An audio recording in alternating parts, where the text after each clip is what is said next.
Hello there everybody, and welcome to the first episode of the Pokemon Platinum version Enigmalocke run. This is something I've been planning for a little while, and let me just go ahead and hit start just so that the game doesn't go back into that big intro. Yeah, this is something I've been toying about in the back of my mind for quite a while, and I'm really excited to play this because Pokemon is pretty much the first game I ever owned. It's one of my biggest loves in all of video gaming. And I'm actually really excited to go into this. But first, let's go ahead and get this intro out of the way, shall we? Hello there. It's so very nice to meet you. Welcome to the world of Pokemon. Oh, I have such an amazing mustache. My name is Rowan. However, everyone just calls me the Pokemon Professor. Before I go any further, is this your first adventure? If you need advice, I'm certainly capable of giving it. Nope, I am a veteran of Pokemon. I've been playing ever since Pokemon Yellow. So, no thank you, Professor, I'm good. Very well. This world is widely inhabited by creatures known as Pokemon. Here, I have a Pokeball. Touch the button on the middle of the Pokeball, if you please. Right, I gotta actually click on it. There you go. We humans live alongside Pokemon as friends. At times we play together, and at other times we work together. Some people use their Pokemon to battle and develop closer bonds with them. What do? I conduct research so that we may learn more about Pokemon. I wonder how many times I can say Pokemon during this intro, as if you can't see it on the cover of the game. Now, why don't you tell me a little bit about yourself? Are you a boy, or are you a girl? I'd be perfectly happy playing as either character, but I am a boy, so for now, let's just go ahead and play boy. If I ever do another Pokemon series, I might play as a girl just for the hell of it. Like, it really doesn't change anything, but anyway. Alright, so you're a boy. Yep. Tell me, what is your name? Alright, well, Euclidean Squid is not going to fit in there, and I don't really want to get my real name just yet, so let's go ahead and just put in good old Euclid. That'll work. There you go. Your name is Euclid. That's what I just said. Okay. So you're Euclid, yes? A fine name, that is. Now, this boy here, I believe he's your friend. What might his name be?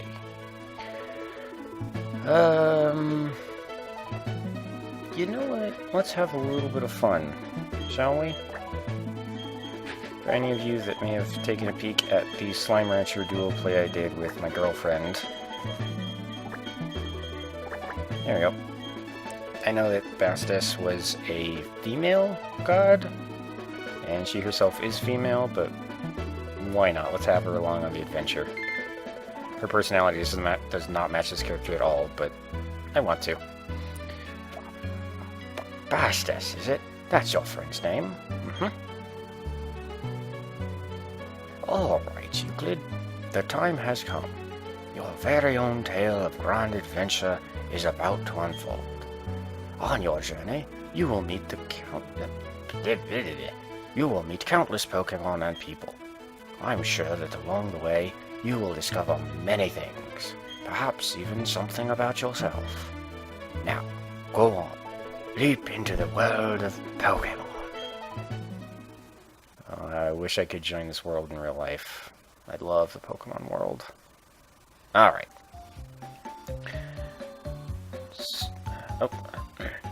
Pokemon are by our side, always. I hope you will understand the meaning of those words. That was the comment left by Professor Rowan, who has returned to Sinnoh from the Kanto region. And that concludes our special program, Let's Ask Professor Rowan. Brought to you by Jubilife TV on Nationwide Net. See you next week, same time, same channel. Alright, now that all that talking is finally out of the way, Like I mentioned, this is a Pokemon Platinum Enigmalocke, and the Enigmalocke is a little something I've kind of come up with. I'm sure it's definitely not the first of its kind. I'm sure there's other people that are basically using the same rules I've got in place for this. But to actually go ahead and explain everything, let's go ahead and cut over to me from a little while ago when I pre-recorded this big explanation. Okay, let's just go ahead and start with the basics. The same 3 core rules that apply to pretty much any Nuzlocke run out there. The first and simplest rule of any given Nuzlocke run is that all Pokemon that you obtain, be it capture or gifts or whatever, you have to give a nickname to. And the reason for that is to build a deeper and closer bond with that Pokemon. The reason why that's important is because of the second rule, which is that only the first Pokemon you find in any area is allowed to be captured. And that's the first individual Pokemon, not first Pokemon species. So if I walk out onto Route 4 and I find a Pikachu, I have to catch that specific Pikachu. If I accidentally knock it out, if I run out of Pokeballs, it does something crazy and ends the battle, that's it. Tough luck, buddy. I can't catch anything else in that area, even if I find 200 more Pikachus. Doesn't matter, because that first Pokemon I found, I didn't catch. I'm out of luck. Now, I am including 3 clauses to this 1 encounter per area rule.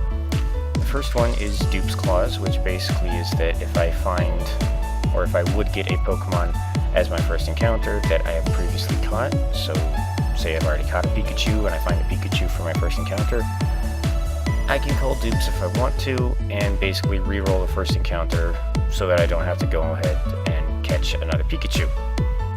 The second clause is Species Clause, which is basically an extension of Dupes, which says if I encounter any evolutionary form of a previously caught Pokemon, I get to do the same thing.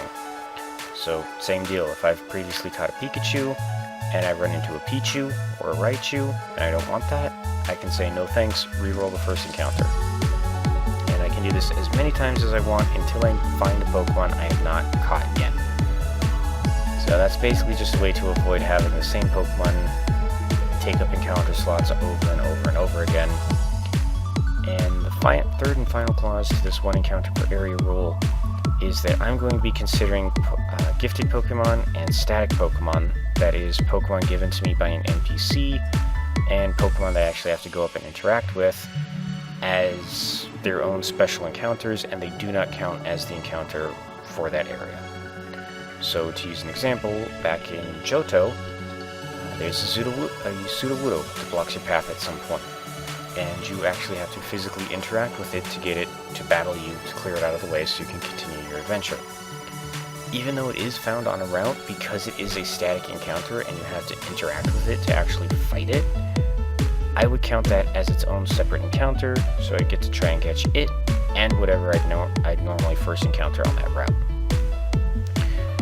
And just in case you're wondering why all of this closeness and limiting Pokemon is so important, that all applies to the final core rule of a Nuzlocke, which is also arguably the most important one.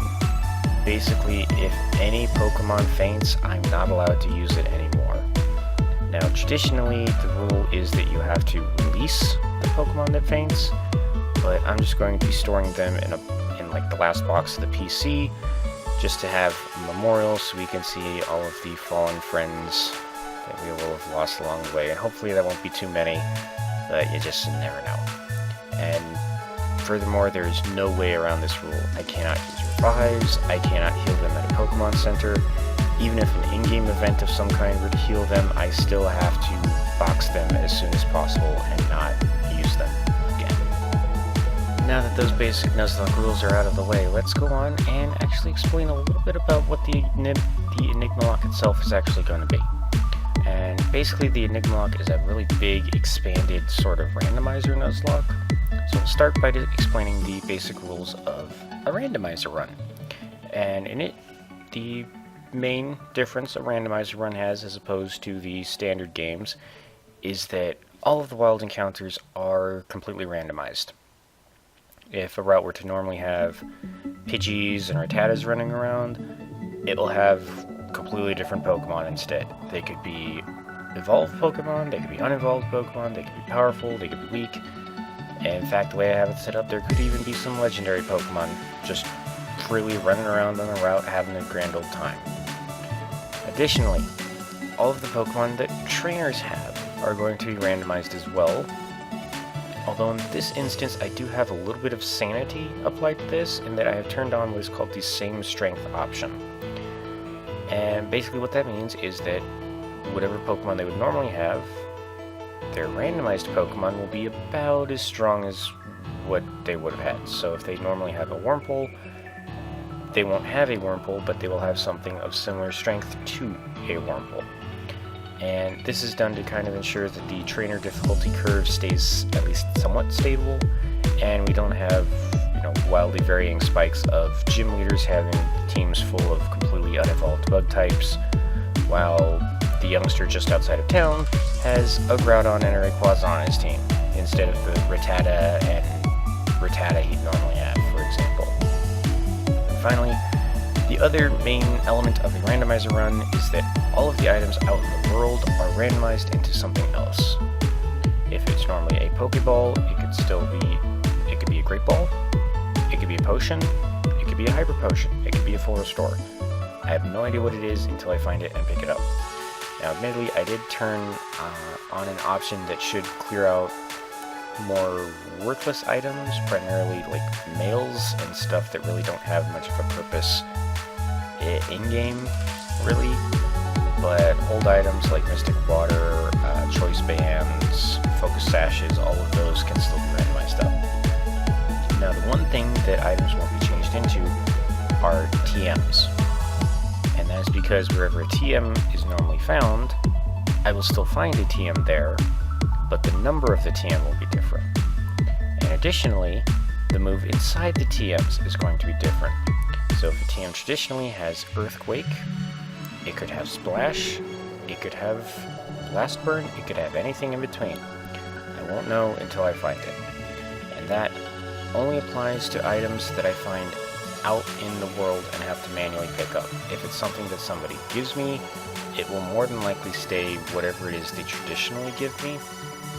So if an NPC were to give me a freshwater or I'm trying to think of another example, a lucky egg. Oh gosh, I would love to get a lucky egg. But basically anything that an NPC gives will stay whatever it normally is. So those are the basics of your typical randomized Nuzlocke sort of deal.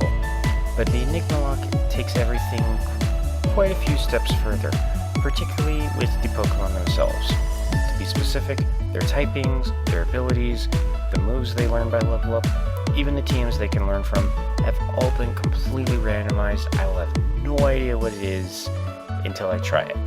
So Pikachu is normally an electric type. Now it could be a grass type, it could be a ghost type, dark type, even something crazy like a psychic dragon type. I will have no idea until I find it. Hence the name. Everything's going to be a complete enigma. And even more so, things can vary across the evolutionary stages just a little bit. For example, the Pokemon will typically have its ability change when it evolves. So if it has something like Static Now, it could become Guts, it could become Intimidate, it could become Clear Body. I'll have no idea until I actually evolve the Pokemon and find out. Additionally, if it has just one typing, it could very well gain a new typing when it evolves. Now, all that said, some sanity has been preserved with this, so things aren't going to get too crazy with that. First off, a Pokemon's typing will not completely change after it is evolved. So, for example, if the Pokemon is currently a fire type, it may gain something like a psychic typing if it evolves, but it won't completely change into being a poison type. So I won't have to worry about suddenly having a moveset that is completely worthless because its typing changed. Well, maybe not completely worthless, but less effective because its typing suddenly changed on me. Additionally, the Pokemon's movesets are going to be somewhat in line with its new typing. So if the Pokemon has been changed into a Steel type, its moveset will be populated with primarily some Steel-type moves. Now, it may learn other things. It may learn normal, it may learn some ice, it may even learn something crazy like a fire move. But it will typically be able to get some form of good same-type attacks. And lastly, because I am emulating this, there are some evolutions that would otherwise be impossible to perform, like, for example, trading a Haunter to make it evolve into a Gengar. So I have had the randomizer change that as well. Typically, these Pokemon will now evolve by level up, although that level up will be at a fairly later level. So in the case of Haunter, it might not evolve until the very high 30s/low 40s. In the case of Pokemon that need to be traded while holding an item, they now just have to hold the item and level up to evolve. And I believe the only other instance would be Pokemon that need to learn a specific move to evolve. And normally that wouldn't be a problem, but like I said, the movesets have been randomized. So in their cases, they just need to hit a certain preset level to evolve to their next form. No different. And typically that level would be whenever they would originally learn the move they need to evolve in the first place. So right around the mid-30s to low 40s sort of spectrum. And that's pretty much all you really need to know about the Enigmalocke. So with that, let's get right back into the game and start our adventure. Alright, so that's pretty much how the Enigmalocke works. I'm sure you guys will pick up on it as this game progresses, but for now, that's what we have to worry about. Oh, hello. Okay, I cannot do her voice, and this is not going to be even close to her voice, and like I said, this character is not even remotely close to her, but I want her in this game in a little way. There you are! Hey, Euclid, did you just see the TV? Sure you did. Professor Rowan's that really important guy who studies Pokemon, right? You could say that, sure. That means he must have lots and lots of Pokemon. So if we ask him, I bet he'd give us some Pokemon. How many times can we say Pokemon before the 10-minute mark? Well, actually, it's probably already passed, but whatever. Oh, hey, is this a new PC? Attention span of a fly. Where was I? Oh, right. We're going to go see Professor Rowan and get some Pokemon. I'll be waiting outside. Okay, Euclid? If you're late, I'm fining you 10 million Pokebucks. Or Pokken, as I feel like I've seen it called somewhere before. Alright, one thing I have to do really fast. Oh, thank you. Oh, I need to turn that text speed up. And as is apparently tradition for Nuzlocks, let's see, let's find a nice looking frame.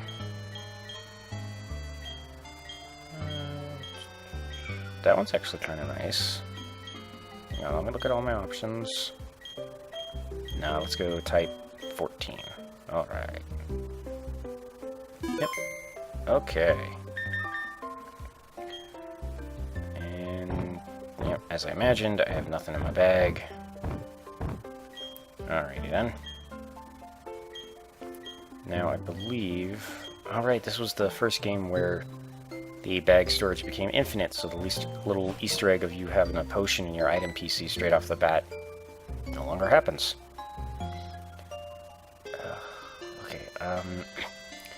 Euclid. Bastus already left. I don't know what it was about, but he sure was in a hurry. You didn't really have to walk over to me. You could have just said it from over there, but thank you. Actually, how's your day been, Mom? Oh, you know how impatient Bastus is. He took off before I could even ask what it was about. Oh yes, Euclid. Don't go into the tall grass. Wild Pokemon might attack you. It would be okay if you had your own Pokemon, but you don't, so... I lost the voice halfway through, right? Yep, I will, Mom. I'll be safe. Alright, so things are probably going to be a little bit slow for the beginning of this adventure, but I will be trying to at least get my starter Pokemon in this episode, maybe an encounter or two, but I'm going to try and keep the episode to no more than about 25 to 30 minutes, so... Alright, random stranger, I'll go poke my head into Bastus's house. Oh, hello. And I've already forgotten how to do his voice. Okay, what was that about? Oh, hey, Euclid. Hey, I'm going to see Professor Rowan. You should come too, and quickly. Oh, geez, forgot something. Hello?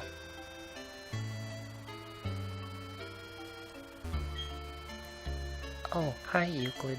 Are you looking for Bastas? He was gone for a second, but then he came running right back home. He just can't sit still, that boy. I wonder who he takes after.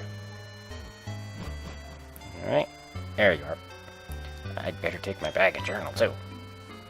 Yeah, his voice is gonna change like every time I meet him just because I can't remember how I do it. Oh, hey, Euclid. I'll be waiting on the road. It's a 10 million Pokken fine if you're late. Eesh. Okay, so one of the reasons I chose Platinum is because this was in the generation where the physical special split happened on Pokemon moves, so it's pretty close to the mechanics I'm familiar with from the modern games, but I kind of forgot how slow it is at the beginning. Too slow? What are you talking about? I couldn't have gotten here any faster. Alright, let's get moving to Professor Rowan's lab. What? Don't go into the grass, right? No worries, no problem. It doesn't matter that we don't have any Pokemon. Trust me on this one, I've got an idea. Now listen, you know how wild Pokemon jump out when you go into tall grass. So what you do is you scoot over to the next patch of grass before any wild Pokemon can appear. Yeah, trust me, after playing this game for like at least almost 20 years, that is not how it works. Like, at all. If we just keep dashing, we can get to Sandgem Town without running into wild Pokemon. Okay, stick with me. Okay, here goes. On your marks. Hold it.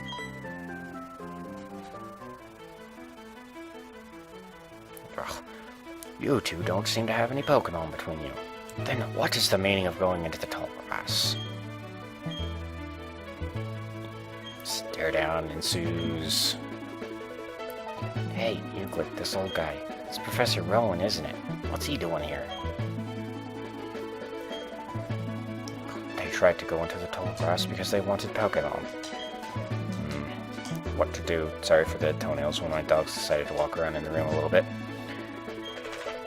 Their world would surely change if they were to meet Pokemon. Is it right for me to put them on that path? You two, you truly love Pokemon, don't you? I will ask you once again. You two, you truly love Pokemon, do you?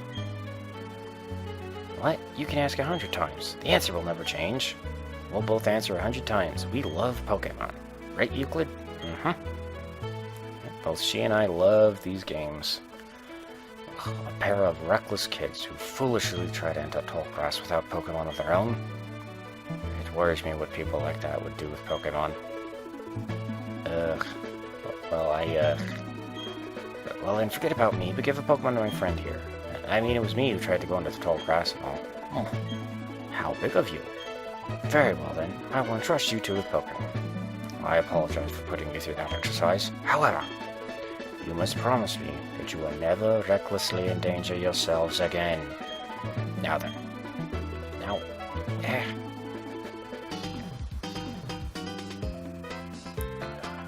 I'm so terrible at female voices. Should I go funny with this, maybe? Professor Rowan! You left your briefcase at the lake. Oh, something wrong here? Wow, there it is. Dawn, nice work. What I was about to do was entrust these two with their own Pokemon. Pardon? Those Pokemon are hard to replace. Are you sure about giving them away? We exist side by side with Pokemon. There comes a time when people should meet Pokemon. There's a world that should be explored together. For them, today is that time. The place right here. Go on, open the briefcase and choose a Pokemon. So many voices I'm trying to remember. And don't worry, I'm only going to be doing voices for important characters like these. The typical NPCs I'll just read in my normal voice. Really? Professor Rowan? I can't believe it. I'm so happy now that I can't keep a straight face. Hey, Euclid, you can choose first. Hey, I'm practically a grown-up. I have to show some class here. Sure, buddy. Alright. So, like I said, all the Pokemon have been randomized, including these. So let's see what my options are. Alright, in the first ball, we have... We actually got a Chimchar? I mean, I know it shows a Turtwig, and I'm pretty sure that's just, like, something hard-coded into the game, but... So one of the starters is actually Chimchar. Like, standard starters for this game is Chimchar. And somehow a Chimchar got randomized into being one of the starters? And clearly it's a random Chimchar because we're seeing Turtwig here. Alright, hold on a second. What's in ball 2? We have a Celio. Not bad. Okay. And then we have a Huntail. Alright, and again, those are not the Pokemon that they appear to be. Okay, so we basically have a choice between... Well, I was going to say between a Fire type, a Water type, and a Water type, but their types are randomized, so that doesn't count.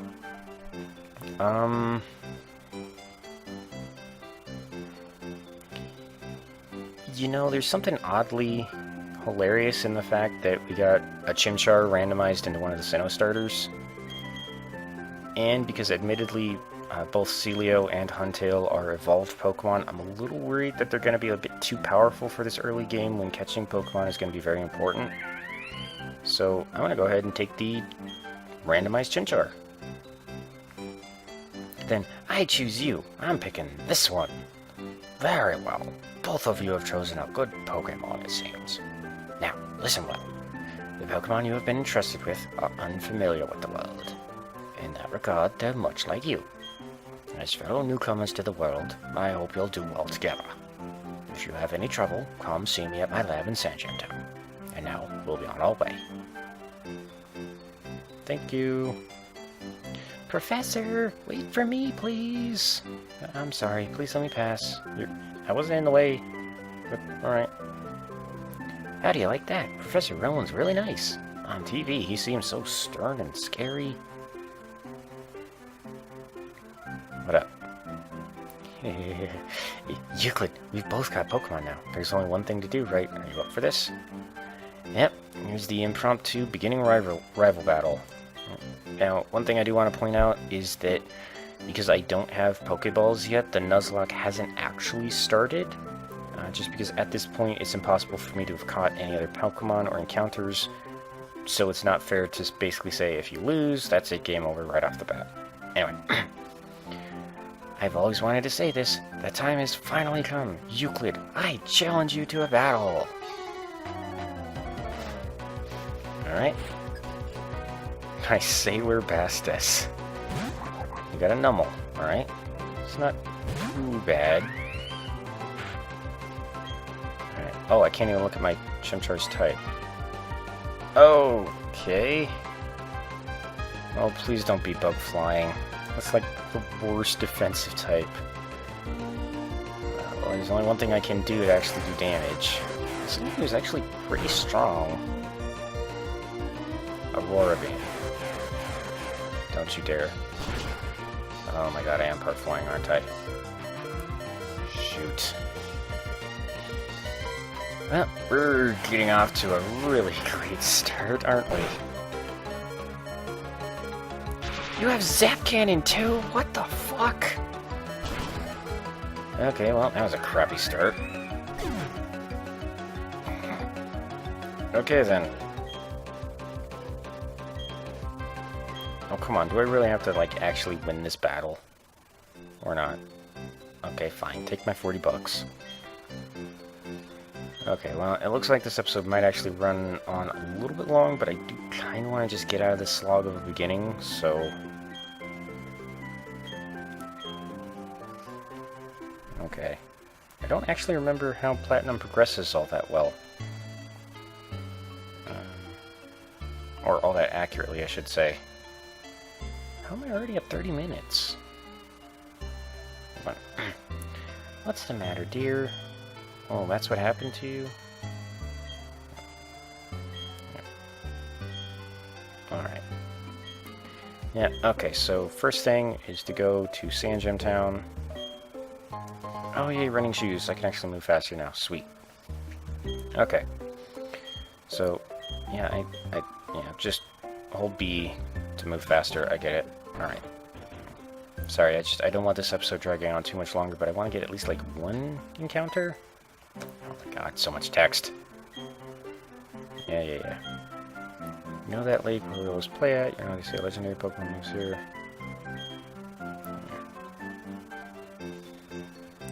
Okay. Oh, alright, fine. Well... Alright, you know, let's get this out of the way. I want to do at least one... Well... Hold on. And I guess this is kind of... story stuff, I suppose? Right. What's going on? Oh yeah, you. So many voices. The flowing time. The expanding space. I will make it all mine one day. Cyrus is my name. Remember it. Until then, sleep while you can, legendary Pokemon of the lake bed. Alright. Allow me to pass. Step aside. Alright, dude. Thank you for bloating the runtime of this video even more. What was that about, weird guy? Okay, Euclid, let's catch that legendary Pokemon.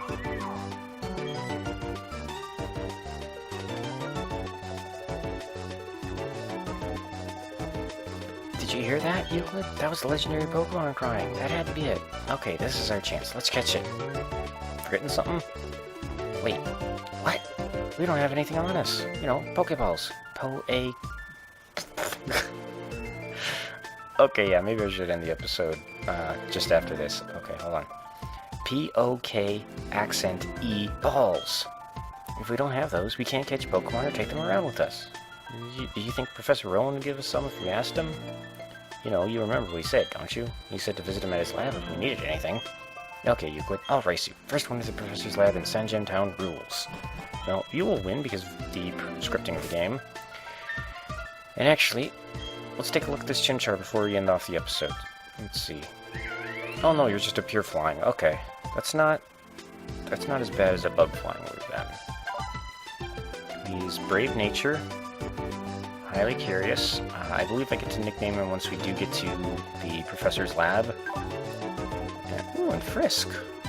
And actually, he's got a really high special attack. This actually is not that bad of a starter Pokemon. Tailwind's not that great, just because all that's going to do is make me move faster, but... Signal Beam is how strong? Yeah, 75. That's actually a... That actually might be kind of bad, because that might do too much damage to the wild Pokemon before I have a chance to catch it. And you know what, because I want to do one last thing, let's at least have one wild battle. Let's see if we can at least have one win in the first episode. Freaking Zap Cannon double. Alright. Oh my god, are there Gardevoirs out here? Oh my god, this is one of my favorite Pokemon. Oh my god, they have Drizzle. If they're water type, that would be incredible and scary. Let's see how much a Signal Beam does. Resist that. Okay, that's... Oh no, they're a bug type. Okay. Ooh. That's not good.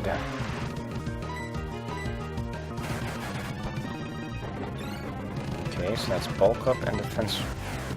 Excuse me, defend order. And Steel Wing! Okay, ow. Now, maybe if they were a bug steel, that wouldn't be so bad. Come on. At least it can't seem to hurt me too much. Okay, come on.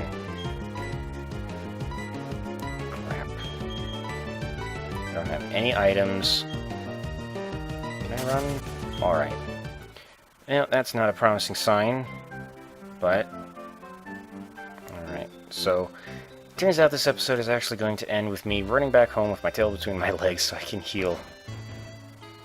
Oh man, that would be a great addition to the team, but I have no idea if I'd be able to catch it or not. Alright, thank you, Mom. So, with that promising start to our wild and crazy adventure out here in Sinnoh, and I hope you guys enjoyed. I hope you all had a great time, and I hope you all have a great day. Believe me, you have no idea how excited I am to play this game. And hopefully Game Freak and Nintendo are okay with me doing this. Just FYI, you two, if you actually watched all the way to the end, I'm not monetizing this video at all, so I hope that's a little more acceptable. Maybe, please don't hurt me. I really want to play this, and I'd really love it if it was okay for me to continue this adventure. But anyway, like I was saying, thank you all so much for watching. I hope you all had a great time, and I hope you all have a fantastic day. I will see you all in the next episode, and farewell for now.